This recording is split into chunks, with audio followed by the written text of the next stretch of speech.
Good evening, guys. Welcome back to Supreme Success Online Lectures.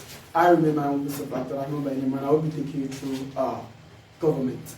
Of course, in our previous class, our last two classes, we have discussed constitutional development in Nigeria. We have looked into the Richard Constitution of 1914. Also, we have examined the Clifford Constitution of 1922. So now we will be looking into Richard Constitution of 1946. But before we delve into the content of the Richard Constitution, let me give you background knowledge of what happened. If you remember very well, remember that in 1939, there was an outbreak of the Second World War that was caused by Adolf Hitler of Germany, and the war lasted for up to like 6 years. So it ended in 1945. So what happened is, between 1939 to 1945, Sir Bernard Bodilon was the governor of Nigeria, and when he came to Nigeria, then Nigeria was divided into two provinces. So we have the northern province and we have the southern province. So the southern province was further divided into two. We have the northerners, we have the easterners and we have the westerners. That is the Yorubas and the Igbos. So after the division,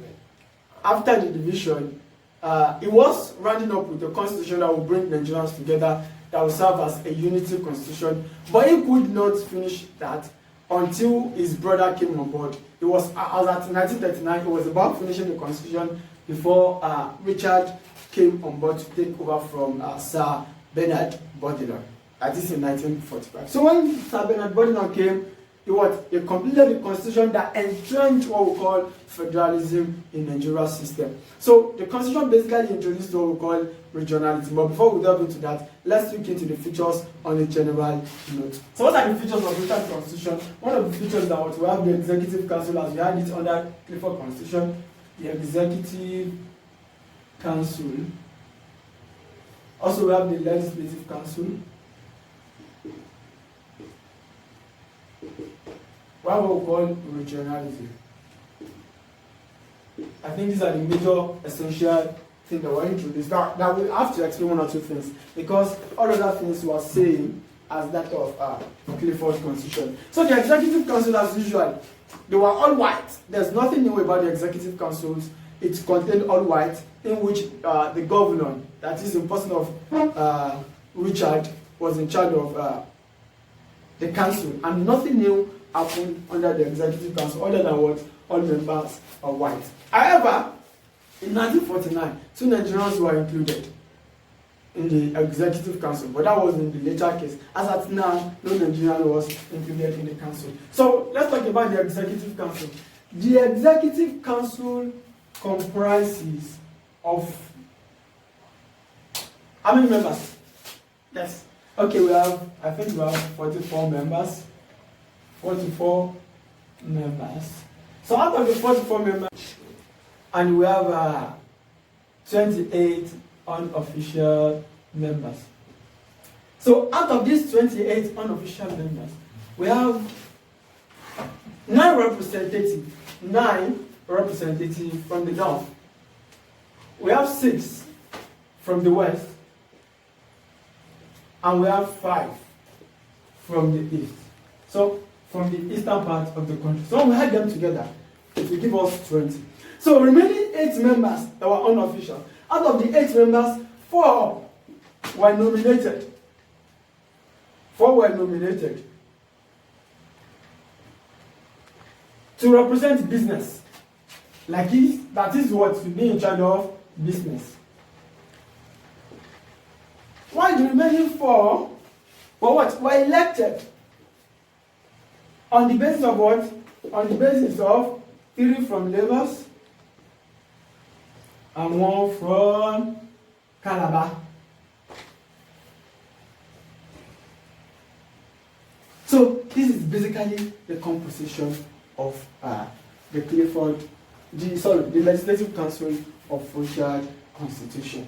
So another thing we need to look into is what? Is regionalism. The Constitution introduced regionalism, in which each region has its own legislative council, though they do not really perform legislative roles, rather they perform advisory roles. But nevertheless, there was creation of such regionalism. So the North has its own regional legislative council, we call it assembly, House of Assembly, while the West has its own, likewise the East has its own. But one thing that was introduced under this regionalism was what we call bicameral legislature. Bicameral legislature. So under this bicameral legislature, the North has what we call bicameral. It was only North, the northern part of the country, that enjoyed bicameralism. It was only what? Only the northern part that enjoyed bicameralism. All others enjoyed what we call what? Unicameralism. So that bicameralism, we have what? House of Chiefs. House of Chiefs. And there we have what? House of Assembly. So these are what? These are the two chambers that operated at the regional level. House of Assembly and House of Chiefs. And only the northern part enjoyed bicameralism as far as Richard Constitution is concerned. So another thing we should look into as far as the future of Richard Constitution is concerned is what? Elective principle. Of course, elective principle was retained as it had it under under Clifford Constitution of 1922. So there was nothing new to elective principle under Richard Constitution. Same thing that operated there was same thing that happened there. But one essential thing that we must take note about Richard Constitution is that what? It sowed the seed of federalism in Nigeria. Because what? It's the hallmark of federalism as far as Nigerian society is concerned. So you may be asked the question, examine Richard Constitution as the father of federalism in Nigeria, or as a constitution that sowed the seed of federalism in Nigeria. So what they are basically asking from this what is the composition of regionality, the legislative council and what, and the regional council. That's basically what they are asking for. If they should ask such a question, you should explain them in details how it happened. So basically, these are the features of Richard Constitution. Now we look into its advantages and disadvantages, and we call it again. So what are the merits of Richard Constitution? Of course, it's something we can see. One of the merits, okay, let's say it has merits. One of the merits is that what? There were more Nigerians involved. You can see now. From here, 44 members. These official members are all white. And it's comprised of what? Of 13 ex-official members. Yeah, the 16 official members. It's contained of what? 13 ex-official member, while 3 were nominated. 3 nominated. So, but the bitter truth is that what? All the 16 officials were what? Were white. So there's no Nigerian there. But one advantage here is that what? Number one is that there is increment of Nigerian in the Legislative Council. Remember in the last constitution of Clifford, only 10 Nigerians were involved. But here now, we have what? We have 28 Nigerians. You can see the difference. So that's what? That's up to 18 increments in the number of Nigerians in the Legislative Council. Another advantage is that what? Under the Legislative Council, we have always had the officials majority who are white. But here we have what? We have the unofficial majority. That's an advantage. So even if they are making a decision in the Legislative Council, the Nigerians can decide because they have the majority vote. So when they can put their heads together, they can say this is what we want, this is what we don't want. And nobody can challenge them. Why? Because democracy is all about numbers. And they can easily get their way. That's another thing. Another thing we should look into is what? Each region was what? Was duly represented, which was absent from the previous constitution. Because what? Those that were there in the previous constitution were just what? Were just uneducated elites. They were just our forefathers that do not really understand the concept of what is happening as far as colonialism is concerned. But here, we have what? We have Nigerians that were educated. So we have 9 representatives from the north, 6 from the west, and 5 from the east. It's an advantage to that extent. So another advantage or merit of this constitution is what? It introduced regionalism. Yes. At the regional level, every region can say, yeah, this is what we want. This is how we want our affairs to be paneled, and this is what we want in our own region, which makes federalism to be entrenched deeply in Nigeria. Another advantage is that what? There was introduction of bicameralism, House of Chiefs and House of Assembly. So there are 2 cameras. They check themselves and they looked into the affairs of each other. I think these are the advantages we can record. Of course, the advantage of elective principle was retained, as usual. And for the first time, second time in the history of the country, we had an elective representatives at the what? At the central level. Also, let's look into the demerits. What are the disadvantages of Richard Constitution? Of course, one important thing you should note is that of all the constitutions introduced by the whites, one disadvantage that is common to all of them is what? The veto power of the governor.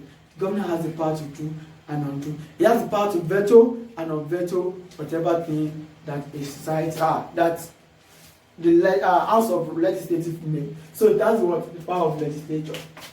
And that's the advantage that the Executive Council comprises of what? Of all the whites, no Nigerians who are involved. And that disadvantage is that what? The Legislative Council, the officials were all white, no Nigerian was involved as the official. Also, there was not an equal representation, as you can see.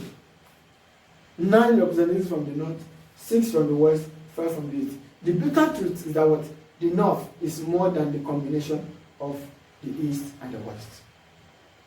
But there was not even a representation.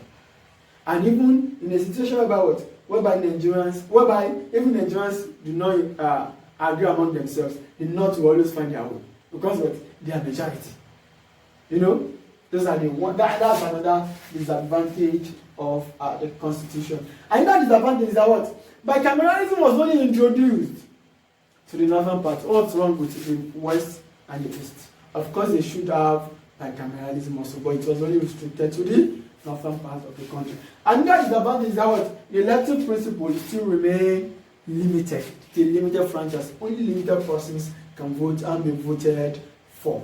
So with this, I think we have come to a tangible conclusion of Richard Constitution. If you think an area is great to you, is not clear to you, don't hesitate to contact us on our WhatsApp, our group, so that we can throw more light on it. If you enjoyed the lecture, you think others should benefit from it, try and share and let others benefit. Thank you. Till we meet again, keep cool calm.